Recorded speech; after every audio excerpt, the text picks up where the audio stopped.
Hello दोस्तों इससे पिछले वाली वीडियो में हमने सीखा था किस तरीके से संगणना विधि और न्यायदर्श विधि में अंतर होता है। इस वाली वीडियो में हम बात करेंगे बच्चों कि जो हमारी विधि होती है निर्दर्शन या न्यायदर्श सैंपलिंग मेथड, उसमें कौन कौन से तरीके होते हैं, कौन कौन से मेथड होते हैं जिसके माध्यम से हम सैंपल इकट्ठे करते हैं।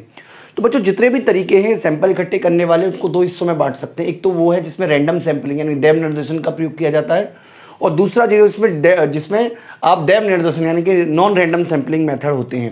तो इस पे बच्चों हम ऑलरेडी दो वीडियो बनाएंगे, मतलब दो वीडियो टोटल बनाएंगे। तो ये वाली वीडियो तो हमारी पब्लिक वीडियो है, इसके बाद वाली वीडियो प्राइवेट वीडियो रहेगी। तो बच्चों बहुत सारी वीडियो हमने ऑलरेडी बनाई हुई हैं जिसमें यूजीसी नेट का, पीजीटी इकोनॉमिक्स का, इसके अलावा डिफरेंट यूनिवर्सिटी के यूजी और पीजी के अकॉर्डिंग कोर्सेज वीडियो अवेलेबल हैं।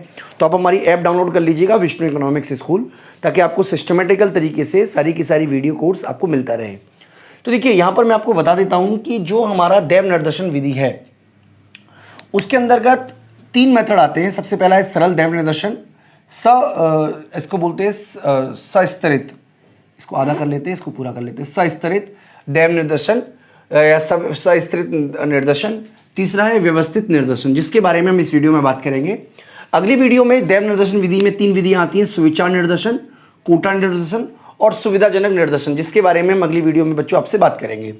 तो सबसे पहले अगर हम बात करें सरल दैव निर्देशन विधि की, तो इस विधि में जो देखिए सबसे पहले मैं आपको सिंपल तरीके से समझाने की कोशिश करूंगा कि दैव निर्देशन का मतलब होता है कि जिसमें सभी को इक्वल चांस मिले, यानी कि सरल दैव निर्देशन विधि वह है जिसमें सभी इकाइयों को बराबर अपॉर्चुनिटी दी जाती है ताकि वो सैंपल के रूप में चुन सके। देखिए मैं आपको एग्जाम्पल से समझाता हूँ। मान लीजिए कि एक स्कूल है जिसमें टोटल मिलाकर 100 स्टूडेंट्स हैं, मान लीजिए 100 स्टूडेंट्स हैं, ठीक है, और इसमें से केवल 10 बच्चों को मुझे ले जाना है। मान लीजिए मेरे पास मूवी की टिकट है और मुझे केवल 10 बच्चों को ले जाना है। तो 100 बच्चों में से 10 बच्चों को ले जाने की जो प्रक्रिया है वो निष्पक्ष होनी चाहिए, और इस बात का भी मुझे ख्याल रखना है कि मुझे जो एक तरीके से आप कह सकते हो कि इस बात का ख्याल रखना है किसी भी तरीके का भेदभाव ना हो और सभी को बराबर मौका मिले। तो मैं क्या करता हूं, तो इस वाली जिस विधि का प्रयोग किया जाएगा उसको बोलते हैं सरल दैव निर्देशन, यानी कि सरल दैव निर्देशन विधि में सामग्री की प्रत्येक मद को सैंपल के रूप में चुने जाने की जो संभावना है वो समान होती है। और इसकी दो विधियां हैं, एक तो है लॉटरी विधि। तो बच्चों लॉटरी विधि में क्या किया जाता है, एक बॉक्स बनाया जाता है, आप एक मटका कह सकते हो, एक क्यूब कह सकते हो, किसी भी बॉक्स बनाया जाता है जहाँ पर मैं इन 100 बच्चों के नाम की पर्चियाँ डालूंगा और 10 पर्चियों को चुनने के लिए मैं किसी निष्पक्ष व्यक्ति को कहूँगा। अब हो सकता है मैं ही वो निष्पक्ष व्यक्ति हूँ जिसको सभी स्टूडेंट पे विश्वास है, या किसी स्टूडेंट में से किसी एक को चुन लूँगा, या मान लीजिए किसी बाहर से किसी व्यक्ति को बुला लूँगा जो मुझे लगता है कि निष्पक्ष होगा या बच्चों को भी लगता है कि वो निष्पक्ष होगा, और उसमें से 100 पर्चियों में से 10 पर्चियों का चुनाव किया जाएगा, और जो 10 पर्चियाँ हैं वही हमारे लिए सैंपल का काम करेंगी। यानी कि इस विधि में सिंपल तरीका ये हुआ कि जितनी भी जनसंख्या है यानी जितने भी समग्र हैं उन सबको एक बॉक्स में पर्ची के रूप में डाल दिया जाता है, और एक निष्पक्ष व्यक्ति उन पर्चियों को निकालता है, और जिस भी व्यक्ति की पर्ची निकलती है उस सैंपल के रूप में चुना जाता है, यानी कि सभी को बराबर मौका दिया, ठीक है। तो दूसरी विधि तालिका विधि है। इस तालिका विधि का प्रयोग तब किया जाता है जब आंकड़े बहुत अधिक हैं। इसके लिए अलग अलग अर्थशास्त्रियों ने, अलग अलग सांख्यिकी शास्त्रियों ने कई सारी तालिकाओं का प्रयोग किया है, जिसका प्रयोग हम बच्चों अपनी आप कह सकते हो कि डेटा को निकालने में करते हैं। तो इस तालिका विधि का प्रयोग करने के बाद हम देखते हैं कि कौन कौन सी तरीके से निकाल सकते हो। एक बार आप अपनी साइड स्क्रीन पे तालिका देख लीजिए। इस तरीके की तालिका जो है वो आपको दिखती है। इस तरीके की तालिका एक एग्जाम्पल है, और भी कई तरीके की तालिका होती है जिनमें हमें सांख्यिकी मतलब मदों का चुनाव करना पड़ता है। तो चलिए हम आगे बात करते हैं बच्चों, इसका सबसे बड़ा गुण क्या है। देखिए गुण के ऊपर हम आ जाते हैं, मतलब हम यहाँ पे कह सकते हैं गुण क्या है। एक तो पक्षपात की कम संभावना है, पक्षपात की संभावना कम है क्योंकि सभी को बराबर मौके दिए जा रहे हैं, ठीक है। सभी को बराबर मौके दिए जाने की वजह से इसमें पक्षपात की जो संभावना है वो काफ़ी कम हो गई है। इसके अलावा बच्चों सभी इकाइयों को समान अवसर मिलते हैं, ठीक है। और सरल विधि है, बहुत ही सिंपल मेथड है। इसके अंदर किसी भी वैज्ञानिक ज्ञान ना भी हो तो भी आप इस मेथड का यूज़ कर सकते हो। दिक्कत यह है कि इस विधि में अशुद्धता होती है, क्योंकि इसमें देखिए ऐसा हो सकता है कि जो डेटा जो आप कह सकते हो सैंपल चुने जाएं, इस बात की संभावना बनी रह सकती है कि वो पूरी की पूरी जनसंख्या का, पूरी के पूरे समग्र का प्रतिनिधित्व ना करते हो, मतलब नहीं करने वाले हो सकते हैं। इसी तरीके से बच्चों ये भी हो सकता है कि मतलब इसके लिए ज़रूरी है कि जनसंख्या समरूप हो। अगर जहाँ पर अलग अलग विशेषताओं के जनसंख्या होती है, यानी कि जहाँ पर जो समग्र है या जनसंख्या है उसमें अलग अलग विशेषताएं होती हैं, अलग अलग आप कह सकते हो ज्ञान होते हैं, तो वहाँ पर ये विधि जो है वो पर्याप्त नहीं मानी जा सकती, उपयुक्त नहीं मानी जा सकती है। इसके अलावा बच्चों आवश्यक इकाई छूटने की हमेशा संभावना बनी रहती है, यानी कि ऐसा हो सकता है, मान लीजिए आपने 100 इकाइयों में से 10 इकाइयों का चुनाव किया और जो सबसे महत्वपूर्ण 2 इकाइयाँ थी हो सकता है वो छूट गई, जिसकी वजह से सारे के सारे कंक्लूजन जो है वो गलत आ जाएंगे। लेकिन फिर भी आप इस विधि का प्रयोग तब करते हैं जब आपको बहुत अधिक शुद्धता की आवश्यकता नहीं है, जहाँ पर पक्षपात नहीं करना होता। जैसे मान लीजिए किसी को ज़मीन आवंटन करनी है, जहाँ पे 100 लोगों ने अप्लाई किया और केवल 5 लोगों को ज़मीन बांटनी है, तो वहाँ पर आप अपने विवेक का प्रयोग तो कर नहीं सकते, नहीं तो लोग विश्वास नहीं करेंगे। तो इस जगह आपको या तो रैंडम टेबल का यूज़ करना पड़ेगा या आपको लॉटरी सिस्टम का यूज़ करना पड़ेगा। तो कोई भी मेथड हो वहाँ पर यही वाला जो है सरल निर्देशन विधि को ही उपयुक्त माना जाता है। बच्चों अगला जो है वो व्यवस्थित निर्देशन है। तो व्यवस्थित निर्देशन में भी सैंपल का यूज़, रैंडम सैम्पलिंग का यूज़ होता है, रैंडम मेथड का यूज़ होता है। तो इस वाले मेथड में क्या होता है बच्चों, सबसे पहले क्या किया जाता है कि जनसंख्या को किसी न किसी विशेषता के आधार पर, चाहे वो उम्र के हिसाब से हो, चाहे वो नाम के हिसाब से हो, चाहे वो क्रम के हिसाब से हो, सबको एक क्रमबद्ध रख लिया जाता है। मान लीजिए सपोज कीजिए 100 स्टूडेंट हैं, तो 1 2 3 ऐसे करते करते करते करते 100 तक आपको नंबरिंग बैठा दिया जाएगा। ठीक है, उसमें से जो पहली इकाई होगी उसको तो हम चुनते हैं रैंडम से, यानी कि मान लीजिए हमें 10 लोगों का चुनाव करना है, तो हमारे लिए जो नंबर है वो 10 है, 10 लोगों का चुनाव करना है 100 में से। तो मान लीजिए पहला व्यक्ति रैंडमली 3 आया, तो 3 में फिर 10 ऐड करते चले जाइए।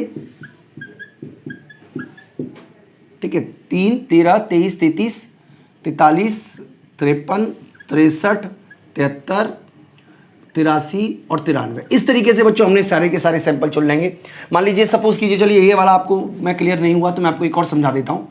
मान लीजिए हमने 1 से लेके और 100 तक हमने डेटा ले लिए और हमें क्या है, केवल 5 लोगों का चुनाव करना है। ठीक है, यानी कि 20 का कॉलम हो गया, तो पहला जो ग्रुप आएगा वो 20 या 20 से कम में ही आएगा। मान लीजिए 15 आया, मान लीजिए पहला 15 आया जो रैंडमली हमने सेलेक्ट किया, उसके बाद 20 जोड़ते चले जाइए, तो आपको अगली जो संख्या है वो आपको ऑटोमेटिकली मिलती चली जाएगी। तो इस तरीके से आपने 5 सैंपल का चुनाव कर लिया। तो ये जो तरीका है ये कहलाता है व्यवस्थित सैंपलिंग, यानी कि इसमें सबसे पहले तो जितनी भी जनसंख्या है उसको क्रमबद्ध किया जाता है, उसकी किसी ना किसी विशेषता के आधार पर। ठीक है, उसके बाद पहली जो संख्या है वो तो देखिए चुनी जाती है रैंडमली, और बाकी के जो आते हैं चुनाव वो उसी क्रम में आगे की तरफ आते रहते हैं। तो इसका सबसे बड़ा गुण यह है कि इसके अंदर भी पक्षपात की संभावना काफ़ी कम होती है और बहुत ही सरल और सुविधाजनक विधि मानी जाती है। लेकिन इसका सबसे बड़ा दोष ये है कि संपूर्ण सूची का ज्ञान होना आवश्यक है, यानी कि आपको जैसे मान लीजिए अगर आपको हाइट का क्रम लगाना है तो जितने भी 100 के 100 स्टूडेंट हैं उनकी हाइट के बारे में आपको जानकारी होनी चाहिए। अगर आपको एज का क्रम लगाना है एज के क्रम से, तो 100 के 100 स्टूडेंट की एज की जानकारी आपको होनी चाहिए। यानी कि जब तक आपको पूरी की पूरी जानकारी नहीं होगी डेटा के बारे में तब तक ये विधि उपयुक्त मानी नहीं जा सकती है। ठीक है बच्चों, तो ये भी हमें याद रखना है। इसके अलावा बड़े समग्र की स्थिति में यह उपयुक्त नहीं है, यानी कि जब डेटा बहुत बड़ी मात्रा में उपलब्ध होता है तो इस विधि को हम उपयुक्त नहीं कह सकते, क्योंकि जब बहुत बड़े होते हैं, बहुत बड़ी संख्या में डेटा होते हैं तो उनको व्यवस्थित करना बच्चों बहुत ही मुश्किल काम हो जाता है। इसके अलावा सभी को समान अवसर नहीं मिलते। देखिए पहली संख्या तो आपने रैंडमली चुन ली, लेकिन बाकी की जो संख्या है वो पहली संख्या के आधार पर डिसाइड होता है, इसलिए यह कहना कि सभी को समान अवसर मिलते हैं ये बात भी बिल्कुल सही नहीं है। इसके अलावा बच्चों तीसरा और आखिरी मेथड है जिसके बारे में हम इस वीडियो में डिस्कस करेंगे वो है स्तरित, या कि आप कह सकते हैं स्ट्रेटिफाइड सैंपलिंग। तो बच्चों इसमें क्या किया जाता है कि जितने भी समग्र हैं उनको उनकी किसी न किसी विशेषता के आधार पर अलग अलग हिस्सों में बांट लिया जाता है। जैसे मान लीजिए मेरे पास बहुत सारे स्टूडेंट पढ़ते हैं, कोई 11वीं क्लास का है, कोई 12वीं क्लास का है, कोई कॉलेज में पढ़ता है, इस तरीके से मेरे पास बहुत सारे बच्चे हैं।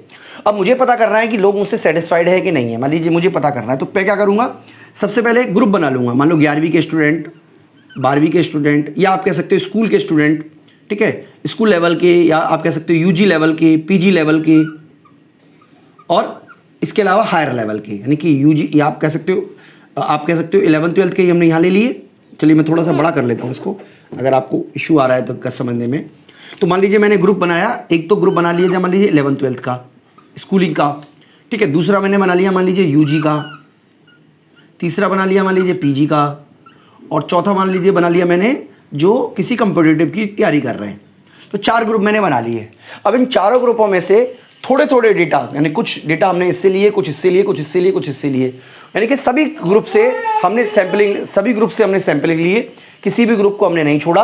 और उसके आधार पर, यानी कि इसको बोलते स्ट्रेटा, यानी कि हमने क्या किया कि जितनी भी हमारी जनसंख्या थी उनको उनकी विशेषताओं के आधार पर अलग अलग स्ट्रेटा बना के भाग लिया, और उनमें से जो चुनाव किया गया, यानी इसमें से 2 डेटा, इसमें से 2 2 2, सब में से 2 2 ले रहे हैं, तो उसका जो चुनाव किया गया है वो किया गया है रैंडम मेथड से, यानी कि कोई भी एक आ सकता है, उसका चुनाव रैंडमली किया है। लेकिन इसमें हमने क्या किया है कि सभी के ग्रुप बना लिए हैं। तो इस विधि का गुण बच्चों क्या होता है कि इस विधि की इकाइयों में अधिक, मतलब इस विधि में इकाइयों की अधिक प्रतिनिधित्व की संभावना बनी रहती है। क्योंकि देखिए इस वाली विधि में हो सकता है कि जितने भी बच्चों का चुनाव हुआ हो वो 11वीं 12वीं का बच्चों का चुनाव हुआ हो, यानी कि कोई भी बच्चा ऐसा ना हो। तो इस वाली विधि में ऐसा संभव है कि सारे के सारे बच्चे 11वीं के आ गए हों, लेकिन इस वाली विधि में जब हम चुनाव करेंगे तो 11वीं के भी आएंगे, 12वीं के भी आएंगे, यूजी के भी आएंगे, यानी कि सभी क्लासेस के बच्चे के आएंगे। यानी कि इस विधि में जो प्रतिनिधित्व होता है वो मतलब सभी बच्चों के आने की अधिक संभावना होती है, यानी कि सारे के सारे ग्रुप इसमें आएंगे। इसके अलावा बच्चों प्रशासनिक सुविधा होती है, क्योंकि आप कोई भी चीज़ इससे छूटती नहीं है, और अधिक शुद्धता मानी जाती है इस वाले मेथड में। यानी कि इस वाले मेथड को सबसे अधिक बेस्ट माना जाता है, खासतौर पे अगर आपको प्रशासनिक काम करने हैं, एडमिनिस्ट्रेशन काम करने हैं। ठीक है, दोष इसका ये है बच्चों कि समग्रों की विभिन्न भागों की जानकारी आवश्यक है। यानी कि अगर आपको जानकारी नहीं है विशेषताओं के बारे में तो आप किस तरीके से ग्रुप को डिवाइड करोगे। इसके अलावा यदि समग्रों का उचित रूप से विभिन्न भागों में नहीं बांटा जाए तो पक्षपात की संभावना बनी रहती है। यानी कि सही तरीके से अगर ग्रुप को डिवाइड नहीं किया गया है तो इस बात की संभावना बनी गई है कि पक्षपात होगा और उसके द्वारा निकाले गए रिजल्ट भी उचित नहीं होगा। छोटे समग्र, अगर यानी कि आकार बहुत छोटा है समग्रों का, तभी भी इस विधि को उपयुक्त नहीं माना जा सकता। तो बच्चों एक बार मैं कंक्लूजन कर देता हूं आप बच्चों को कि इस विधि में जितनी भी जनसंख्या है उसको एक बॉक्स में मान लीजिए बंद कर लिया, ठीक है, और कोई भी 1 या 2 इनको सैंपल हमने चुन लिया। तो इस तरीके को बोलते हैं बच्चों सरल दैव निर्देशन। व्यवस्थित निर्देशन में क्या होता है बच्चों, सबसे पहले इनको अरेंज किया जाता है 1 2 3 4 5 में, और उसके बाद जो पहली मद है उसको तो चुना जाता है रेंडमली, और उसके बाद क्रम अनुसार यानी कि उसके व्यवस्थित क्रम में उसको चुना जाता है। सस्त्रीय निर्देशन में पहले हम क्या करते हैं, ग्रुप बना लेते हैं, छोटे छोटे ग्रुप बना लेते हैं, जितनी भी जनसंख्या है सबके ग्रुप बना लेते हैं, और हर ग्रुप में से कुछ कुछ इकाइयों को बच्चों हम सैंपल के रूप में चुनते हैं। तो ये बच्चों तरीका है, और मैं उम्मीद करता हूं कि आपको अच्छी तरीके से समझ में आया होगा। अगली वीडियो में हम आपको सुविचार निर्देशन, कोटा निर्देशन और सुविधा निर्देशन के बारे में बच्चों हम आपको डिटेल में बताएंगे, यानी कोटा सैंपलिंग, ठीक है, इसके अलावा डेलिबरेट सैंपलिंग और कन्वीनियंट सैंपलिंग, इनके बारे में डिटेल में हम आपको बताएंगे बच्चों। मैं उम्मीद करता हूं कि इस वीडियो के माध्यम से आपको अच्छी तरीके से नॉलेज हो गई होगी सैंपलिंग के बारे में, सैंपलिंग के 3 मेथड के बारे में। इस वीडियो में इतना ही बच्चों, थैंक यू। अब क्यों